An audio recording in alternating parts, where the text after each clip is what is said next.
S'il y a quelqu'un dont on ne parle pas dans tout cela, c'est le rôle des Occidentaux dans le développement des organisations djihadistes. Tout cela repose sur des manipulations politiques qui ont servi au néocolonialisme.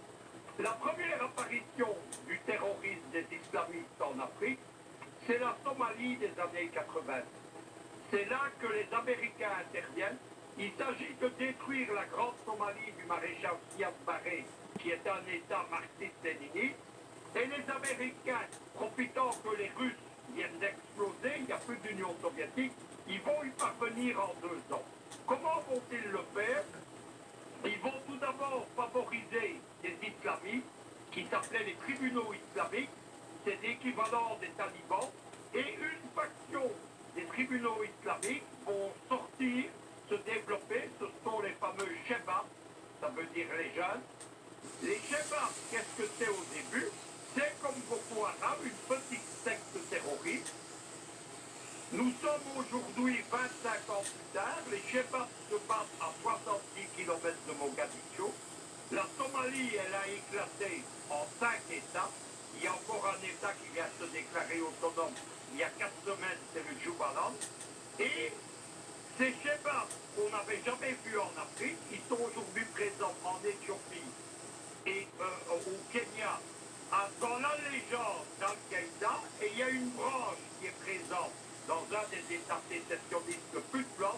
Eux sont présents au Mozambique, où on a découvert du gaz, où il y a la multinationale française Total et la multinationale américaine Exxon qui se disputent le gaz. Et ces Shebabs-là sont d'alliance, sont d'obédience de Daesh. Pendant 20 ans, les djihadistes vont servir à combattre des gens comme Kadhafi, comme le pouvoir égyptien, etc. Je vais vous en donner un exemple. En 1998, il y a un coup d'État qui est tenté contre Kadhafi. Il est conduit par la CIA, le MI6 britannique. Les 2 têtes du coup d'État, c'est quelqu'un qui aujourd'hui, vous le connaissez, c'est le général Haftar. À l'époque, il est colonel déserteur de l'armée libyenne au service de la CIA. Le deuxième, c'est Abdelhakim Belhaj, c'est le chef d'Al-Qaïda en Libye. C'est de lui, en août 2011, que les généraux de l'OTAN et les généraux de l'Afrique américaine vont faire le gouverneur militaire de Tripoli. C'est lui qui va importer le terrorisme djihadiste en Syrie. Il y a des canaux d'acheminement, il y a des circuits d'acheminement des djihadistes et des armes. On les balade depuis 2011 d'Afghanistan en Libye, de Libye en Syrie, et les Turcs viennent de les ramener à Tripoli en Libye. C'est ça la réalité. Les Occidentaux qui viennent combattre, soi-disant, le djihadisme, ce sont des pyromanes qui viennent jouer les pompiers dans tous les sens du terme. Il y a des accords, il y a des financements, il y a des gens qu'on protège, et à un moment donné, je vous l'expliquais, le mauvais djihadiste devient le bon djihadiste. Les gens d'Al-Qaïda en Syrie, quand il s'agit de combattre Bachar el-Assad et les Russes, eh bien, ils deviennent des alliés acceptables. Les talibans deviennent des alliés acceptables en Afghanistan. C'est comme ça que ça se passe. Il faut dénoncer ça.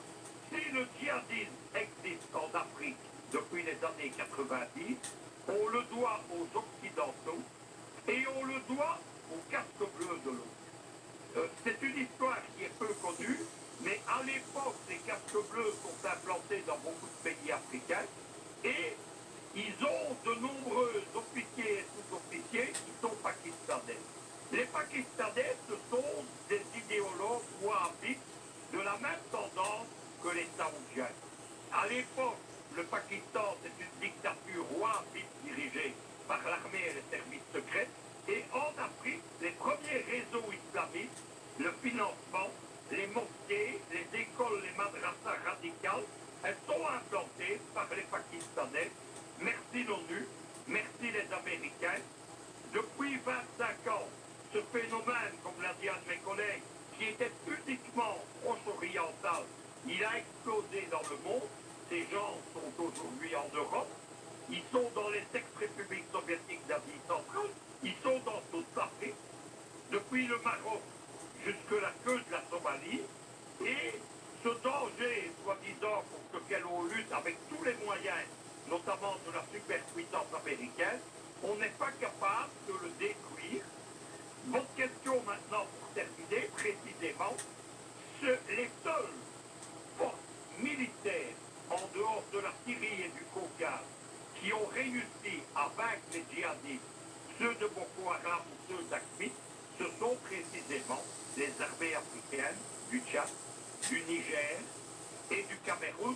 L'armée nigériane, elle, ayant une attitude extrêmement ambiguë. Vous savez que Boko Haram, en fait, ce n'est plus aujourd'hui une secte. Il y a une base géopolitique de Boko Haram.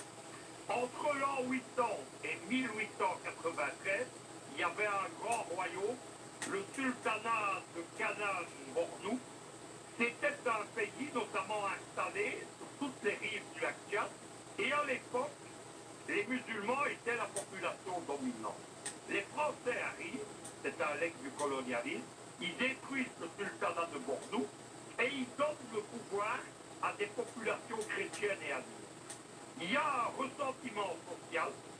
Le sultanat de Bornou aujourd'hui, c'est un tout petit état de la fédération nigériane, c'est l'état de Bordeaux, c'est la base sociale de Boko Haram, c'est là qu'ils se replient, qu'ils recrutent, qui viennent refaire leur force. Et l'armée nigériane, au milieu de tout ça, elle a une attitude ambiguë, puisque à certains moments, elle combat les gens de Boko Haram, mais à d'autres, elle leur vend des armements, y compris des moyens blindés. À plusieurs reprises, Boko Haram, ayant racheté des armements militaires, a équipé des brigades blindées. On n'est plus dans une petite secte de drogués, et elle a vaincu sur le terrain l'armée du Nigeria, qui a détalé, notamment dans 3 grandes batailles de blindés. Ça, c'est la réalité. Il faut donc, au contraire, louer les armées africaines du Tchad, du Cameroun et du Niger. C'est grâce à elles qu'aujourd'hui, les terroristes de Boko Haram ne frappent pas au cœur de Yaoundé, au cœur de Douala ou au cœur de Djamena. Vous savez qu'il y a eu un attentat au Djamena en 2015. Immédiatement, l'armée tchadienne a sécurisé le pays. Ça, c'est l'œuvre du président Idriss Déby Itno. Quelle est la place d'Idriss Déby Itno aujourd'hui? Il assume ce qui avait été le rôle géopolitique de la Jamaïque réalisée. La géopolitique est la horreur du vide. Lorsqu'un État ou un régime disparaît, il y a une autre force qui comble le vide. Par exemple, quand les Américains détruisent l'Irak de Saddam Hussein, la puissance régionale qui émerge, c'est l'Iran. C'est la même chose. Lorsque Kadhafi est assassiné, il n'y a plus de Jamaïria, immédiatement, c'est le Tchad qui joue le rôle d'état pivot stabilisateur d'une région qui va dans toute la zone saharienne et subsaharienne. Et Idriss Déby Itno, évidemment, il est un politicien, un géopoliticien, un maréchal aujourd'hui de premier plan dans la constitution d'une Afrique indépendante. Donc il faut saluer ces armées. Si ces armées n'ont pas encore pu vaincre les djihadistes, c'est parce que les Occidentaux les entretiennent par ce que moi j'ai appelé le scénario du Tchad. Qu'est-ce que c'est le scénario du Tchad? On discute avec les djihadistes, on les entretient, on leur rend une certaine latitude. À un moment donné, on les combat, mais pas assez pour les détruire. Et le diable, vous savez, il y a un proverbe allemand qui dit que pour dîner avec le diable, il faut une très longue cuillère pour ne pas brûler les doigts. Les Occidentaux, ils se sont brûlés jusqu'au coude. Malheureusement, ils brûlent aussi l'Afrique et ça, c'est inacceptable. Si on va à présent, je me retourne vers vous, Adamou Mokhtar Mbaye.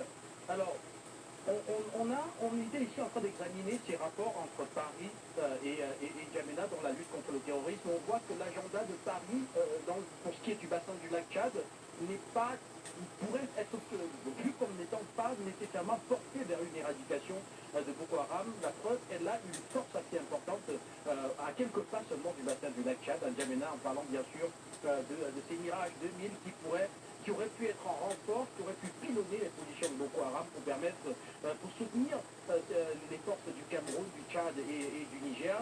Cela n'a pas été vu. Maintenant, pour ce qui est du Sahel, on voit que le Tchad est en train de reprendre, est convoité pratiquement par le G5 pour être une sorte de pivot l'émergence de cette force sous-régionale qui est ici calquée sur le modèle de la force multinationale mixte qui a déjà eu victoire contre Boko Haram dans le bassin du lac Tchad. Est-ce qu'on va dire ici finalement qu'à partir de ces faits, Paris et N'Djamena aujourd'hui sont loin d'être ces deux alliés dans la lutte contre le terrorisme qu'on a vu au Mali au moment où cette amitié était célébrée? Moi, je crois que je vais donner deux exemples. Je vais parler de méthodologie de l'hégémonie française. La méthodologie de l'hégémonie française, c'est que je vais porter deux exemples, après je vais revenir au Tchad. Pour aller au Mali, après avoir vaincu Kadhafi, la France savait qu'il y avait des militaires, des Maliens qui étaient engagés dans l'armée militaire et qui rentraient au Mali armés. Paris était bien informé qu'ils étaient militaires dans l'armée libyenne et qui rentraient au Mali avec des armes de tout genre. Mais Paris a laissé faire, puisque Paris convoitait en ce moment-là, avant que ces militaires-là ne viennent au Mali, Paris avait des informations sur les richesses du Nord Mali. Alors, ils ont laissé ces militaires libyens, maliens, aller au Mali. Ils ont laissé pourrir la situation pour ensuite venir en sauveur au Mali. L'autre exemple que je vais vous donner, c'est l'exemple civil, le plus grand hôpital de Dakar, l'hôpital principal, qui était dirigé par des officiers de l'armée française. Et quand les officiers de l'armée sénégalaise à l'école militaire de santé ayant une bonne expérience à l'extérieur, pas seulement en France, aux États-Unis, à travers le monde, ont été capables de reprendre l'hôpital principal de Dakar. La France est retirée de cet hôpital en portant tout le budget de l'hôpital. Ces officiers militaires qui ont repris l'hôpital et en ont fait un bijou sanitaire, disons que, bien sûr, le plateau technique n'est pas aussi reluisant, mais ils ont réussi à faire de l'hôpital principal un bijou, un peuple qui pourrait aider les pays de la sous-région, à travers la Mauritanie, le Mali, la Guinée-Bissau, la Guinée-Conakry, qui venaient de. Ils ont tenté, par l'association des amis de l'hôpital principal, de reprendre la main pour que la France revienne. Pour vous dire carrément la vérité, je vous le répète encore, la France n'est pas venue en Afrique pour résoudre le problème du djihadisme en Afrique. Ce n'est pas la France qui va résoudre le problème du djihadisme en Afrique. Le problème du djihadisme en Afrique ne sera résolu. Et là, dans ce sens-là, d'abord dans le sens de mon ami Luc Michel, le problème du djihadisme en Afrique ne sera résolu que par des armées africaines. Je mets un peu de point d'interrogation sur l'armée russe, même s'ils ont fait le résultat, le problème de l'armée, des armées, et que le militaire qui parle, le problème des armées en Afrique, c'est que les présidents qui sont des marionnettes de la France ne donneront jamais les moyens de leur mission aux militaires à des 15 pays, anciennes colonies françaises. Parce que s'ils donnent les moyens aux armées des anciennes colonies françaises, la France, elle est toujours coloniale, elle ne pourra pas envoyer ses militaires, et la France n'est de grande puissance que par la richesse. Ça peut être richesse minière, ça peut être le CFA, les fonds qu'ils ont placés à la Banque de France, contre une monnaie qui n'est pas convertible, que même vous ne pouvez pas dépenser en France, que même vous ne pouvez pas reverser à la Banque de France. Quand vous avez une taxe à payer en France, vous ne pouvez pas payer avec la banque, avec le franc CFA de la France, de la Banque de France vous donne. Maintenant, pour en revenir maintenant au Tchad et au problème du lac Tchad, pourquoi je parlais de Idriss Déby au moment de Hissène Habré? C'est pour mettre en exergue, c'est pour mettre l'accent sur le caractère militaire de Idriss Déby. Qui connaît dictateur, on le caricature de dictateur, on le nomme dictateur, assassin, j'en passe en qualificatif. Mais qui connaît Hissène Habré est un général. Moi, j'ai vu sur le terrain Hissène Habré combattre sur le terrain avec Idriss Déby, Idriss Mestil. C'est un vrai général et qui a commandé ses troupes et qui est au devant de ses troupes, comme le fait actuellement Idriss Déby. Comme le faisait Idriss Mestil. Maintenant, la France, en tête de l'Est, la France, économiquement parlant, basta et en fait de vitesse au sein de la société des nations, au sein de l'ONU, au sein de la géopolitique mondiale hors Afrique, a besoin de redorer son blason et elle n'est de puissance que de par son influence africaine. Donc, cette France-là n'a pas besoin que les problèmes dans les 15 pays anciennes colonies s'effacent. Idriss Déby, j'en applaudis à Idriss Déby, il peut être gênant. Je peux le concevoir, il peut être gênant pour l'armée française. Là où l'armée française, par 2 ou 3 fois, vous l'avez souligné, l'armée française n'a pas voulu. Je n'ai pas dit que l'armée française ne peut pas. Là où l'armée française n'a pas voulu, n'a pas reçu des consignes pour résoudre le problème définitivement et quitter le continent africain, Idriss Déby a démontré qu'une armée africaine peut résoudre le problème, comme l'a démontré direct Hissène Habré, pour dictateur, pour juger par un tribunal et qui est condamné et qui est à Dakar, comme l'a démontré Hissène Habré, qui a battu l'armée libyenne à la Bantao. Donc, pour en revenir maintenant aux 2 incidents, étant militaire, et c'est le militaire qui parle, quand il y a un premier incident dans toute armée qui se dit professionnelle, et l'armée française est professionnelle, quand un incident se passe et qu'il y ait un briefing ou débriefing, quoi qu'il en soit, dès l'instant que le chef des troupes, dès l'instant que l'état-major, dès l'instant que le ministère de la Défense en parle, en donne des consignes, un autre incident peut se passer, mais un incident de même type, non, il ne peut pas se passer. Et si 2 incidents de même acabit, 2 incidents à la même place, presque similaires se passent, la France n'était pas en train de tester la réactivité, le professionnalisme de la garde présidentielle, qui est en train de devenir un héros. Et la France, l'armée française n'a pas besoin de héros.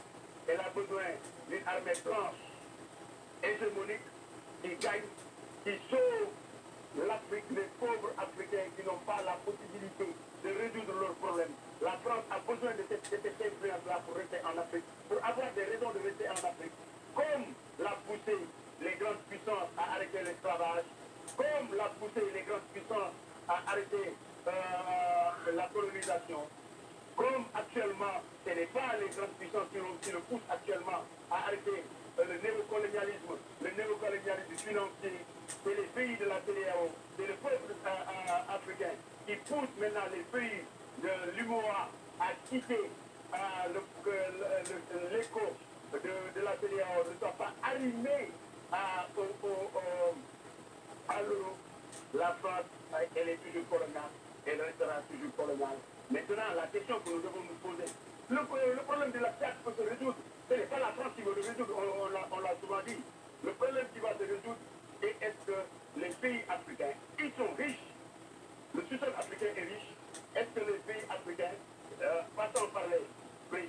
les présidents ne faut pas prendre en otage l'ensemble le milliard et 200 millions d'Africains. Est-ce que les Africains sont décidés à imposer à ces présidents marionnettes de prendre leur destin en main par la voie des urnes ou la France l'a déjà préparé, un papier qui circule dans nos réseaux, l'effet pangolin. Est-ce que l'effet pangolin va suivre les présidents issus de l'UMOA, ancienne colonie? Est-ce qu'ils vont sauter pour laisser la place à des patriotes, des patriotes, des militaires ici également, qui vont résoudre le problème africano-africain? La question reste posée et peut-être que l'avenir nous le donnera.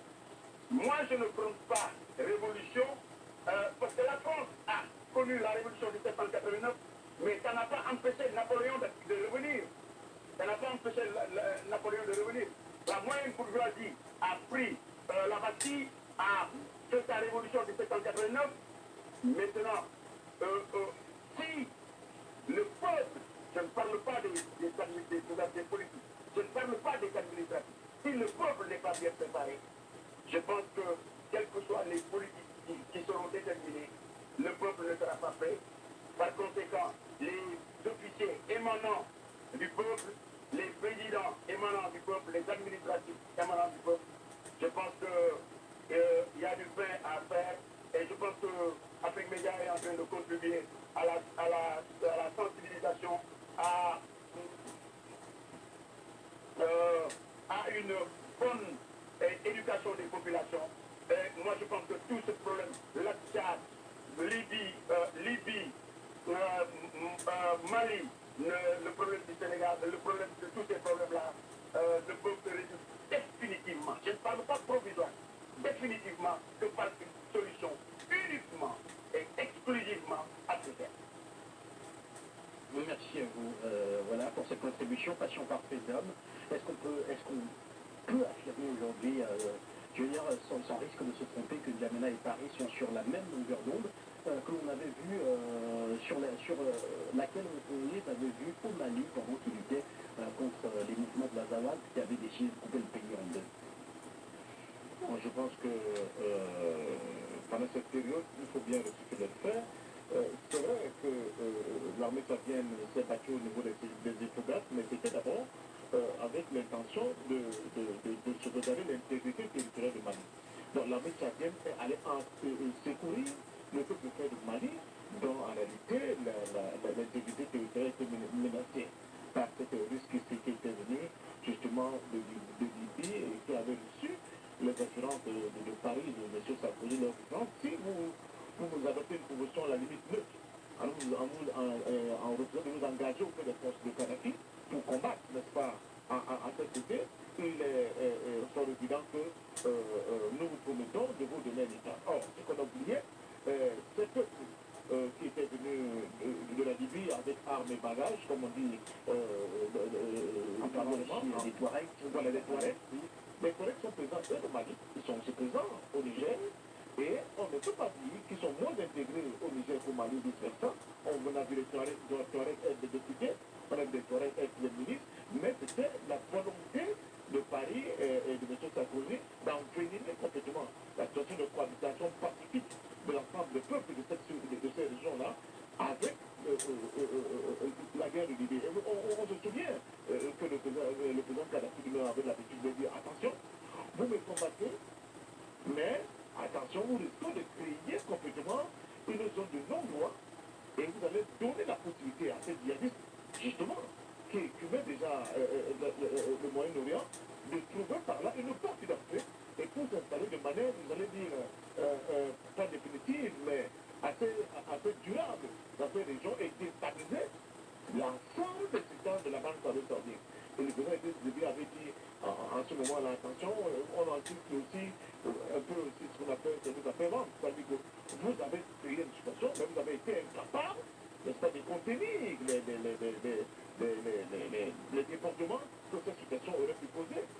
Et je pense donc que la présence de l'armée tchadienne dans les Hippographes, avec les pertes en termes d'hommes que cette armée a connues, n'était pas seulement pour répondre à l'appel de Paris, mais était surtout pour essayer de sécuriser et de donner l'intégrité territoriale au peuple frère du Mali qui était en difficulté. Malheureusement, le Tchad a été extrêmement mal payé tout à l'heure quand M. Deng parlait du Cameroun et qui n'a pas fait grand-chose, alors que dans son discours, il a quand même rappelé qu'il y avait une hypothèque, bien le fait des messages qui sont la tête des principaux États francophones autour de l'Amzad. Et on ne saurait. Aujourd'hui, la question de fond, la question de l'efficacité des États du bassin du lac Tchad contre Boko Haram ne se pose plus. Le secrétaire général des Nations Unies, lui-même en personne, a reconnu que ces États avaient accompli un travail de titan face à une menace qui était planétaire, à savoir Boko Haram, et d'ailleurs avait promis un soutien, malheureusement qui n'est jamais arrivé, de l'Organisation des Nations Unies, une mobilisation internationale de ressources en faveur de ces États-là, qui n'est jamais arrivé, il faut le dire. Je t'appelle la question de la souveraineté dans son ensemble. Nous n'avons pas des États souverains. L'une des batailles, l'une des bagarres que nous avons sur ce plateau d'Afrique médiane depuis pratiquement une décennie, c'est de dire qu'il faut absolument que les États africains sur des nations du franc CFA recourent la question de leur souveraineté. Parce que si vous n'avez pas votre propre monnaie, vous n'êtes pas de votre monnaie, vous ne pouvez pas vous lancer dans une opération militaire qui demande des financements très lourds. Vous comprenez? Donc à partir de ce moment-là, il est fort évident que vous serez stimulé dans votre volonté à aller de l'avant et essayer d'apporter des solutions et des réponses adéquates par rapport à la menace. Mais maintenant, parlons de Boko Haram avec votre permission. Mais n'oublions pas une chose. Boko Haram, c'est d'abord une question nigérienne. Boko Haram, c'est une réalité née au Nigeria. Les autres pays, que ce soit le Niger, le Cameroun et le Tchad, n'ont que hérité d'un problème nigérien que le Nigeria était incapable de résoudre. Boko Haram, la question de Boko Haram ne date pas que les années 80. Elle est antérieure aux années 80. Boko Haram a plusieurs déclinaisons en termes de menaces. D'abord, sur le plan de la religion elle-même, la religion musulmane, Boko Haram, c'est le fruit d'une relecture du Coran par les prédicateurs venus du Qatar, d'Arabie Saoudite, avec une lecture rigoureuse du Coran et qui a essayé de démontrer aux musulmans de cet espace que la réalité, ce qu'on vous appelait comme islam, c'était plutôt des béquilles. Pour les gens de Boko Haram dans leur enseignement et dans leur tête, l'ensemble des citoyens musulmans étaient des mécréants parce qu'ils n'appliquaient pas le Coran à la lettre. À partir de ce moment, les nouvelles écoles se sont créées avec effectivement l'aspect économique. N'oubliez pas que cette zone-là était la zone de prédilection de l'industrie cotonnière et de l'industrie textile. Avec l'inclusion de la Chine dans l'OMC, elle était exclue quand dans l'accord de gaz, et la possibilité pour la Chine de déverser le trop peu de sa production textile dans l'ensemble de cette région, l'industrie textile et cotonnière, n'est-ce pas, du nord du Nigeria s'est effondrée. Donc elle était incapable de donner du travail à la jeunesse, elle était incapable de siphonner le trop plein de diplômés des chômeurs qui n'avaient plus d'emploi. Et l'État nigérien n'ayant pas investi suffisamment dans cette zone, ne bloque pas aussi qu'avec les militaires nigériens qui veulent le pouvoir avec Gouron, la plupart des responsables nigériens qui gèrent le pétrole de Nigeria sont originaires du Nord. Quand le président Jonathan. Non, pas Jonathan, avant Jonathan, Yar'Adua, le président Yar'Adua. Non, avant Yar'Adua, celui qui est dans toutes les conférences du monde, Obasanjo à niveau international, il y a une institution de fait que les Yoruba, il explique qu'une partie de la gestion du pétrole doit se revenir au sein du Sud. N'oublions pas la mort de Ken Sanaouloua, le grand poète Ogoni, qui disait que nos terres sont souillées, alors qu'on ne voit pas à quoi les bilans du pétrole développent le Sud avec nos populations. Donc cette redistribution des terres qui enlève une partie de la gestion de la banque pétrolière au Gard du Nord crée aussi un déficit qui fait que Boko Haram est devenu de facto, avec l'aide des Wahhabis, comme je l'ai dit, saoudiens et qataris, un recours sur le plan économique et sur le plan de l'aide sociale. Et maintenant, et pour revenir à la question en elle-même, oui. Parce que la question, c'est, nous tentons de comprendre ce qui pourrait aujourd'hui expliquer peut-être un climat de méfiance entre N'Djamena et Paris. Et les deux États ont surtout été présentés comme des alliés dans la lutte contre le terrorisme. On voit que ce n'est pas le cas dans le bassin du lac Tchad, où la France s'est plutôt montrée absente, même au plus fort de la guerre contre Boko Haram, avec l'engagement des forces tchadiennes. Et pourtant, elle a une base qui est non loin, bien sûr, de ce bassin du lac Tchad. On voit aussi qu'au Sahel, de plus en plus, on parle plutôt d'une force calquée sur le modèle de la force multinationaliste. Donc, le quartier général est à Djamena, au Tchad. Et donc, du coup, on se demande, est-ce que réellement, aujourd'hui, on peut encore voir ces deux États-là comme étant des alliés contre le terrorisme? Mais il y a l'efficacité des cette situation Balkans et autres. Mais surtout, le fait que l'État italien, comme les autres États de la sous-région, ont de grosses difficultés parce qu'ils ont des difficultés d'ordre économique. Et ces difficultés d'ordre économique proviennent du fait qu'ils sont dans l'incapacité de pouvoir battre monnaie, donc d'avoir des solutions endogènes, d'avoir des prospections stratégiques endogènes sur le plan économique. Vous ne pouvez pas être un pays producteur de pétrole comme le Tchad, avec tout ce qui est arrivé, et vous êtes pratiquement en défaut de paiement, parce que les engagements de vos alliés n'ont pas été accomplis. En fait, la présence tchadienne dans les écoutes, n'oubliez pas que Paris avait promis d'accompagner le Tchad à un certain niveau.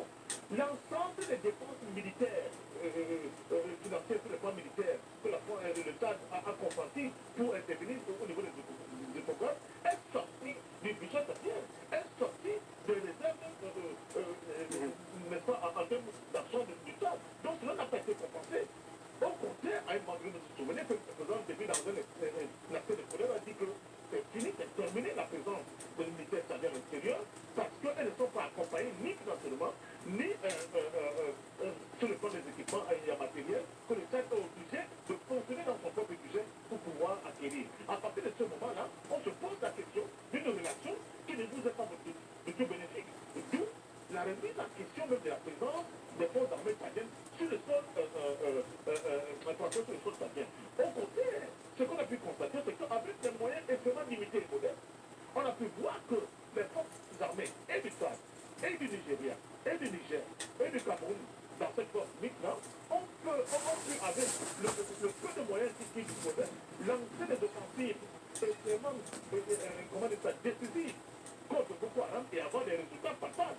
Donc, à partir de ce moment-là, il y a la preuve établie qu'on n'a pas besoin de cet allié qui ne nous apporte ni les moyens, au contraire, et elle nous en prive avec le plan CFA, mais surtout est incapable de vous assister sur le plan technique et sur le plan logistique, comme vous le déployez, comme vous l'avez si bien démontré avec ce qui s'est passé dans les pays de l'Afrique avec la colère de Bouman. Donc, voilà donc les réalités, c'est-à-dire que sur le plan géostratégique, on voit bien que les réalités sont autres aujourd'hui. Sans oublier ce qui se passe au niveau du Tchad, comme parlant de la Libye, sans oublier ce qui se passe au niveau de la République centrafricaine, où c'est encore le Tchad et le Cameroun qui sont obligés d'aller à la rescousse de ce pays frère pour essayer d'avoir ce semblant d'état là. Vous ne m'avez pas laissé aller